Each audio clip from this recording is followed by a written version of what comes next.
할렐루야. 오늘 또 하나님께서 오늘 우리에게 복된 날을 주셨습니다.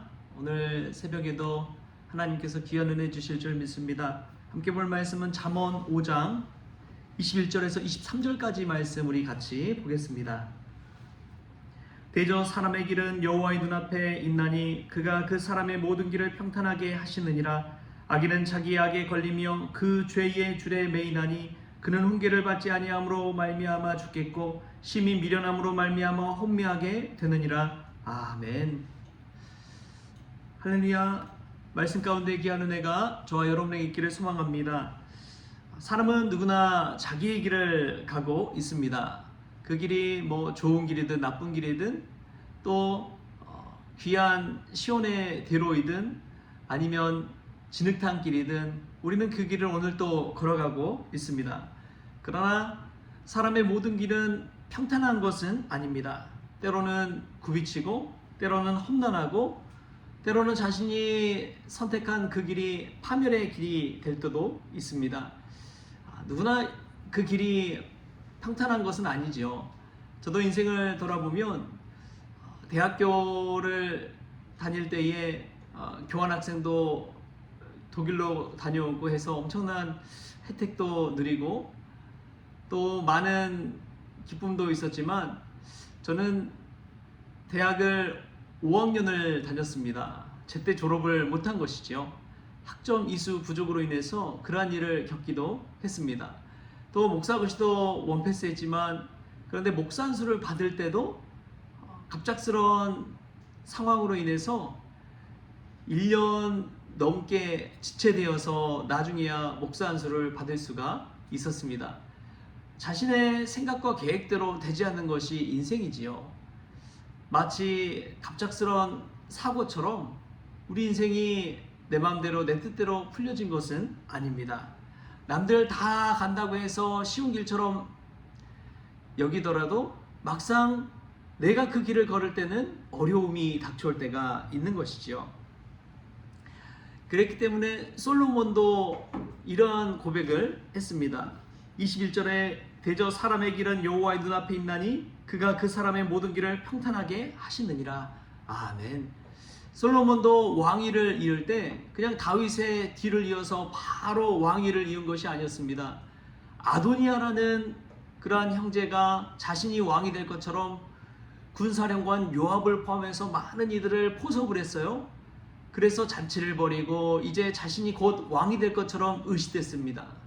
그런 상황에서 솔로몬의 어머니 밧세바와 또 나단이 나서서 다윗 왕에게 가서 다음 왕으로 솔로몬을 세워달라고 왕이 나에게 약속한 말이 있지 않느냐고 해서 다행히 솔로몬이 왕이 된 것이죠.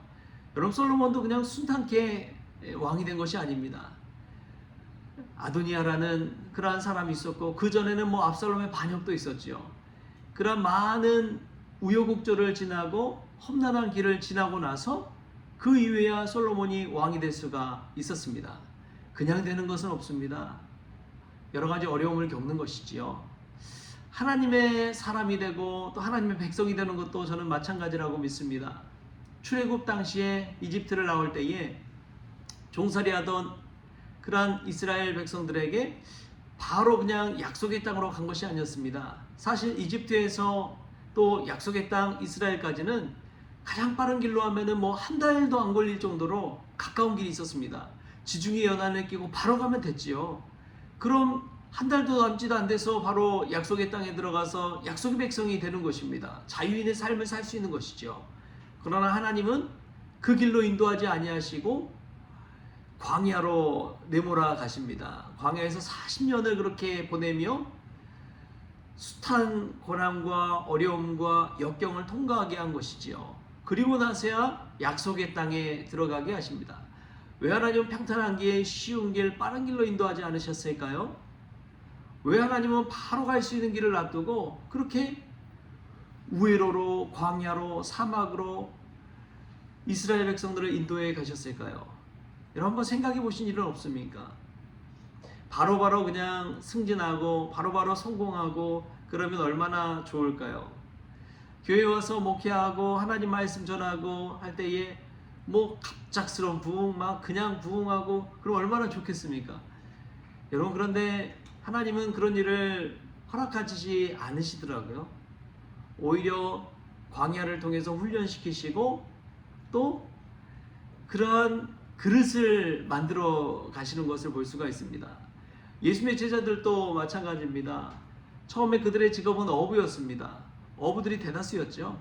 물론 세리도 있고 열혈당원도 있었지요.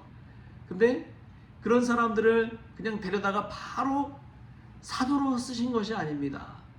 예수님과 3년의 그 공생의 과정을 거치고 수많은 기적과 가르침을 베풀고 또 전도 실습도 다 시키고 그 다음에 나서야 예수님의 십자가의 죽음과 부활을 다 경험한 다음에 나서야 사도로 파송하십니다. 그런 훈련 과정이 다 필요한 것이죠. 그렇게 그릇을 넓혀 놓고 하나님에 관해서 알게 한 이후에 그 다음에 파송해서 하나님의 나라를 위해서 사용하시는 것입니다. 우리도 마찬가지인 줄 믿습니다. 우리의 의가 살아있으면 하나님의 뜻대로 우리가 순종할 수가 없습니다. 그러나 우리의 의가 죽고 십자가에 죽고 예수 그리스도로 살아날 때 비로소 우리는 예수님의 뜻대로 순종하며 살아갈 수가 있는 것이죠. 그러한 과정이 다 필요한 것입니다. 그 길이 평탄하지만은 않는 것이죠. 그런데 참 위로가 되는 것이 하나님은 그 모든 과정을 다 알고 계십니다. 우리를 눈동자같이 지켜보십니다. 오늘 21절에 이렇게 고백합니다. 대저 사람의 길은 여호와의 눈앞에 있나니. 우리가 하는 모든 그 행위들, 우리가 걷는 모든 길을 여호와의 눈앞에 있다고 고백하는 이 말씀을 보십시오. 하나님이 보고 계시는 줄 믿습니다. 여러분, 사람이 칭찬하지 아니하고 사람이 알아주지 않는다고 섭섭해하지 마십시오. 하나님이 보고 계시는 줄 믿습니다. 하나님이 우리의 눈물을 아시고 우리 부르짖음에 귀 기울여 주시고 우리의 신음소리에 응답하여 주실 줄 믿습니다. 하나님은 다 보고 계십니다. 하나님은 다 알고 계십니다. 여러분, 이것이 은혜입니다. 여러분, 이것이 믿음입니다. 하나님이 나를 안다는 그 사실만으로도 여러분 얼마나 감사와 위로가 됩니까? 남들은 다 모를지라도 하나님은 우리의 마음을 아십니다. 우리의 고통과 우리의 눈물을 아십니다. 우리의 수고와 눈물을 아십니다. 여러분, 그 사실만으로도 다시금 힘을 얻고 위로를 얻는 저와 여러분이 될 수 있기를 바랍니다. 우리가 주님을 위해 고생하는 것이요, 다른 사람들은 모르지요. 그래서 아무 말이나 뱉고 마음 상한 일도 하고 왜 그것밖에 안 했느냐 책망하기도 합니다. 그런데 하나님은 아시는 줄 믿습니다.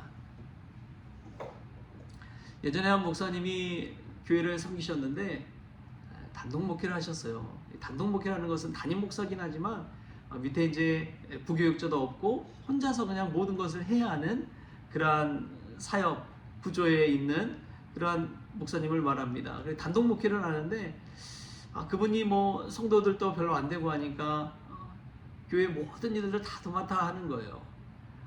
뭐 화장실 청소도 하고 뭐 새벽 차량 운행도 하고 또 여러 가지 잡담 많은 일들을 감당을 했습니다.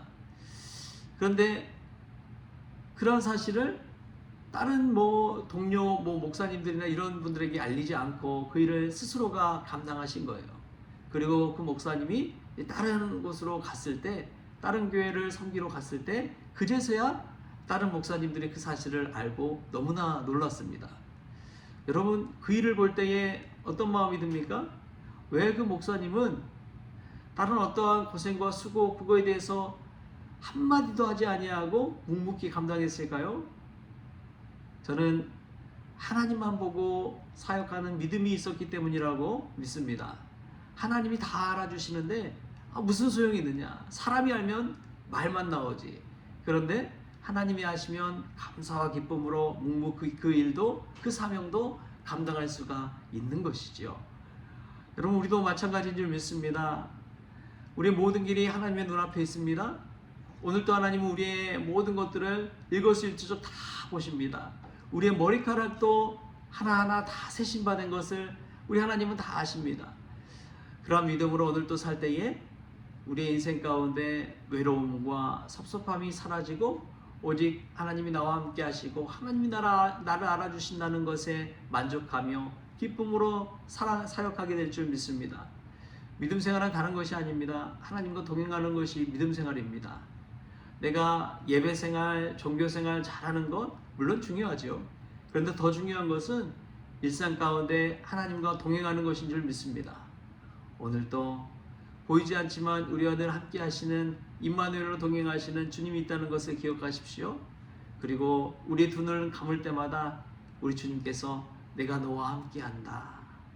내가 너의 수고를 안다. 내가 너의 눈물을 안다. 그렇게 말씀하시는 주님의 음성 듣는 저와 여러분 될 수 있기를 주신 예수님의 이름으로 축원합니다. 기도하겠습니다. 주신 하나님 감사합니다. 귀하고 복된 날 주시니 감사합니다. 오늘도 우리가 하는 모든 일들이 하나님의 눈앞에 있다는 것을 깨닫게 하여 주시고 때로는 인생이 평탄치 아니하고 험난하고 굽이굽이 돌아갈지라도 그럼에도 불구하고 우리 하나님은 아시고 우리 하나님이 인도하시고 나의 그릇과 나의 마음을 넓혀주신다는 것을 깨닫게 하여 주시고 이 모든 고난과 고통이 훈련의 과정임을 깨닫게 하시며 그리하여 하나님의 손에 붙들림 받아 쓰임받는 주님의 도구 되어지게 하여 주옵소서. 오늘 하루를 주심에 감사하며 예수님의 이름으로 기도하옵나이다. 아멘. 우리 주님이 가르쳐주신 기도로 오늘 새벽 기도를 마치겠습니다. 하늘에 계신 우리 아버지여, 이름이 거룩히 여김을 받으시오며 나라가 임하시오며 뜻이 하늘에서 이루어진 것 같이 이 땅에서도 이루어지이다. 오늘 우리에게 일용할 양식을 주시옵고 우리가 우리에게 죄진 자를 사하여 준 것 같이 우리 죄를 사하여 주시옵고 우리를 시험에 들게 하지 마시옵고 다만 악에서 구하시옵소서. 나라와 권세와 영광이 아버지께 영원히 있사옵나이다. 아멘. 내일은 우리 박영호 원사님 딸 강성지 양 결혼식이 있습니다. 교회에서 10시 반에 출발합니다. 우리 결혼식을 위해서 축복 예식, 거룩한 예식 되도록 위해서 기도해 주시기를 부탁을 드립니다.